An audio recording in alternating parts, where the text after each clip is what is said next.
तहसील प्रशासनाच्या नाकावर टिचून परतूर शहरामध्ये स्वस्त धान्य दुकानावरील गहू तांदूळ काळ्या बाजारात विक्री होत असतानाही येथील तहसील प्रशासनातील अधिकारी व कर्मचारी मात्र या राशन तस्कराच्या हाताचे बाहुले बनले आहेत.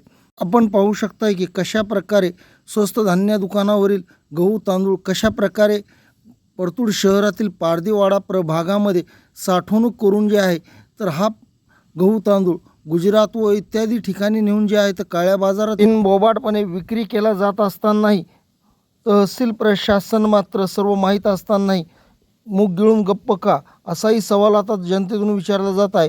तर शासनाकडून गोरगरिबासाठी आलेला राशनचा गहू तांदूळ सर्रासपणे परराज्यात नेऊन विक्री होत असतानाही जालना जिल्हा पुरवठा अधिकारी व जालना पोलीस प्रशासन व तहसील प्रशासन कडे जे आहे तर जाणीवपूर्वक नव्हे तर अर्थपूर्ण व्यवहारातून दुर्लक्ष करत असल्याचेही बोलले जात आहे.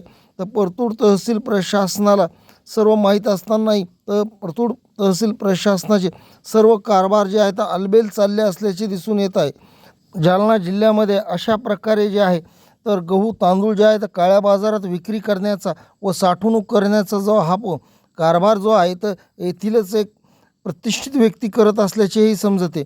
सदरील गहू तांदूळ मंठा, परतूड तसेच घनसांगवी, अंबड, कुंभारी पिंपळगाव, आष्टी, धोतरजोडा इत्यादी ठिकाणी ज्याहून परतूर शहरात आणला जातो. हे सर्व काही तहसील प्रशासनातील अधिकारी व कर्मचाऱ्यांना माहिती असतानाही छोट्या ॲटोच्या माध्यमातून येथे जे आहे तर हा गहू तांदूळ आणला जातो व हा गहू तांदूळ साठवण करून परराज्यात काळ्या बाजारात विक्री करण्यास पाठवलं जात असतानाही तहसीलदार मात्र याकडे जाणीवपूर्वक दुर्लक्ष करत आहे असेच दिसून येत आहे. तर परतूर शहरामध्ये राशन माफियाने जे आहे तर धुमाकूळ घातला असून याकडे परतूर तहसील प्रशासनच नव्हे तर जालना जिल्हा पुरवठा विभागही याकडे जे आहे तर सपशेल दुर्लक्ष करत असल्याचे दिसून येत आहे. माफियाला परतूर तहसील प्रशासनाचे अभय मिळत असल्यानेच हा गोरखधंदा चालत आहे.